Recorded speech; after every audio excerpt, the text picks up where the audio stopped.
Now, there are always turning points in success stories, that pivotal moment or moments that lead to a change for the better.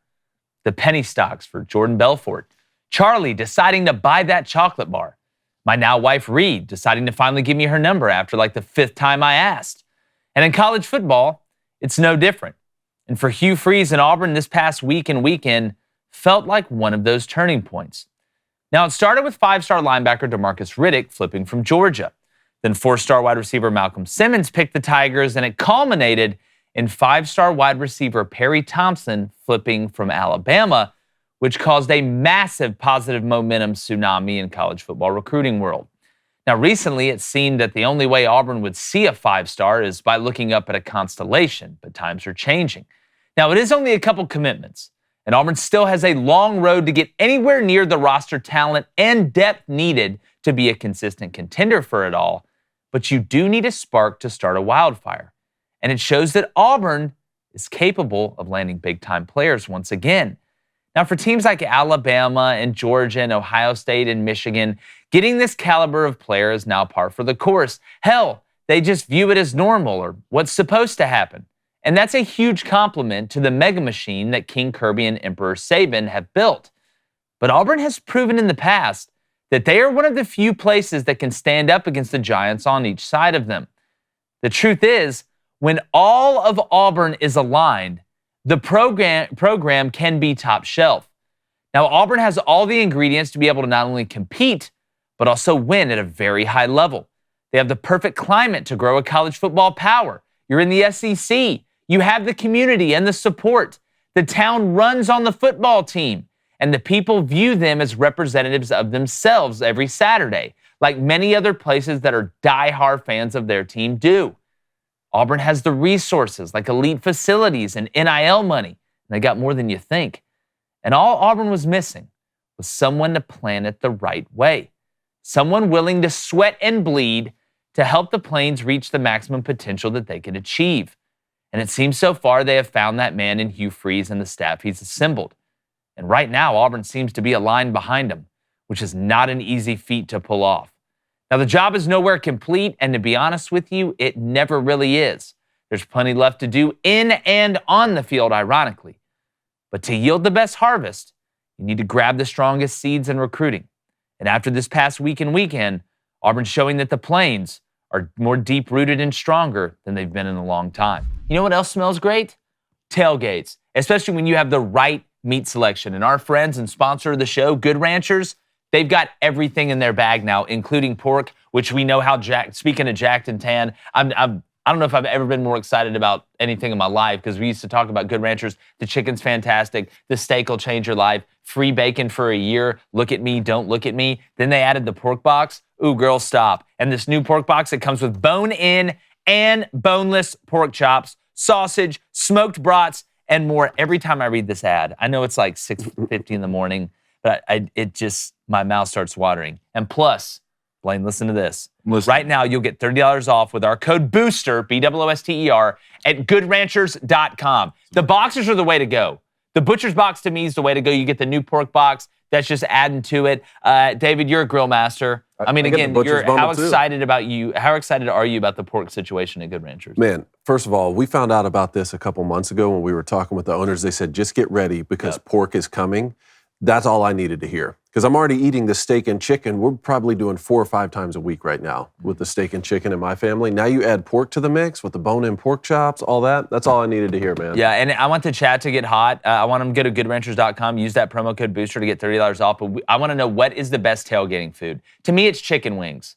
Okay, I put this out on Twitter, really blew up. I got to give Brandon Walker credit from Barstool. He had the little Smokies, you know, that you put in the barbecue sauce and the grape jelly at the tailgate. Yeah. Those are absolute just gasoline at a tailgate. Yeah. But I want to know, what is the best tailgate food out there? I know chicken wings are messy. Okay, I understand that. I get that. But grow up, buy some napkins. I don't want to tailgate and walk away clean. Okay? Especially you've been out there, you got a night game. Maybe you've had a Bloody Mary to kick off the morning.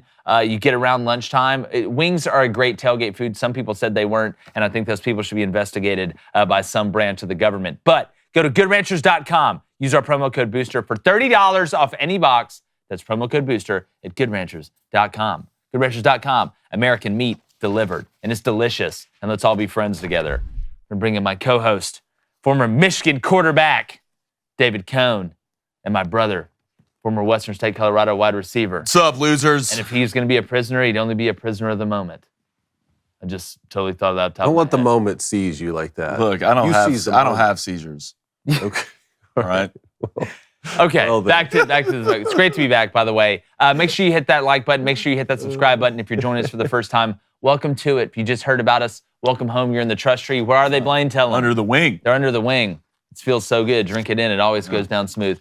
But Blaine, I'm going to start with you on this. Love that from you. Okay? Okay. We're from Auburn. Everybody's a fan of somebody. Yeah. We call it like we see it, though. For sure. Nobody's harder on them than we are. But, I mean, when's the last time that Auburn, not only, let's think about it, I think it was 2019 when they got a 5-star, and it seems like Auburn kind of just sneaks around and gets a 5-star, like it's a big project guy, like there's a lot of potential. Yeah. But you don't see them flip 5-stars from Alabama and Georgia in like 4 days. No. That's not even counting the wide receiver, the Malcolm Simmons kid. And you look at KJ Bolden, which we're going to get into with Josh Newberg from On3 is going to join us as well, because there's a bunch of big recruiting news. But right now, when is the last time that you saw Auburn this healthy? They went in for a physical. Doctor looked at him. Hey, let's get that blood work. Oh, it's looking good. Wow, you've lost some weight. The cholesterol's down. Yeah. You know, feeling jacked and tan about it. It's a weird feeling. I haven't felt it in a while, to I be know. honest, and it kind of scares me a little bit. I don't even like talking about it. All right, I don't even like talking about it. But we do a sports show, because so then that's that curse comes flying in. All right, look, it's great. You have to have the players. You have to be recruiting. That's where it starts when it becomes coaching a football team. That's how you build the monster, right? Yep. Hughes building it. You have to let him build it. But there's a certain trust there that's with Hughes. He believes, right? We talked with Brian Harson. Brian was a what? He was a house cat. Yeah. I like to stay in the house, play with my little yarn ball. You got my milk bring to me. Hughes out in the jungle with a spear and a bow. Yeah. Right? He's hunting for dinner right now. You let him hunt. All right? You let him hunt. Hopefully, Robbie Ashford's not the quarterback, which is going to look I don't know why. Your hate for Robbie Ashford. Hate's There's not a lot word. of Stetson Bennett in this. Hate's not a There's word. There's a lot of Stetson Hate's Bennett. not the word. I just don't think he's that out. good. Right? I don't think there's hate behind it. I just don't think he's a great quarterback. I feel like he's a great slot. Nobody's saying he's a great quarterback, but in that RPO system, his ability to run, just throw it good enough. It's like Peyton Thorne's exact opposite problem. Can Peyton Thorne run it well enough in this RPO system? Because that's what it's going to be. All right, SEC Media Days, Hugh Freeze talked about Philip Montgomery's going to call the plays. I know that, but it's still his system. This is going to be the three-man surface method. All right, we're affecting 3 different areas at the same time. I get it. Playing with the eyes and confusing guys. Can Robbie throw good enough? You know, that's what I'm worried about. I don't know if he can. Well, we'll see. That's the biggest question. David, obviously, you know, we talk about how important the trenches are. We know the trenches are the most important. Auburn just got a center from Northwestern as well, or offensive lineman from Northwestern that's going to help up front. And that's where you're going to bridge the gap the quickest.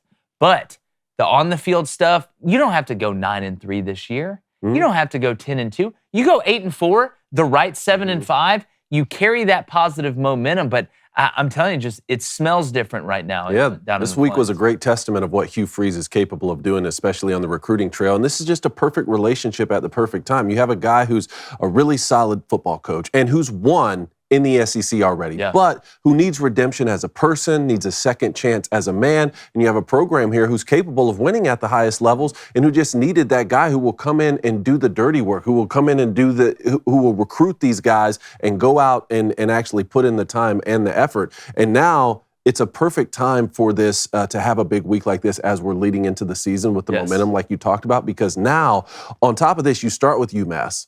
Then you go to California, and then you have Samford before you start SEC play. If you're able to capitalize with getting these big-time flips from your biggest rivals and you start 3-0, maybe you win at Texas A&M and you're 4-0 before you go into play Georgia, then and it's a win-win, because now if you go in and you're winning a lot of football games, you can, great players are going to come play for you because they want to play for great schools. If you lose one of these, you lose at Georgia or at Texas A&M, then you can go and tell these kids, hey, see, you're the missing piece.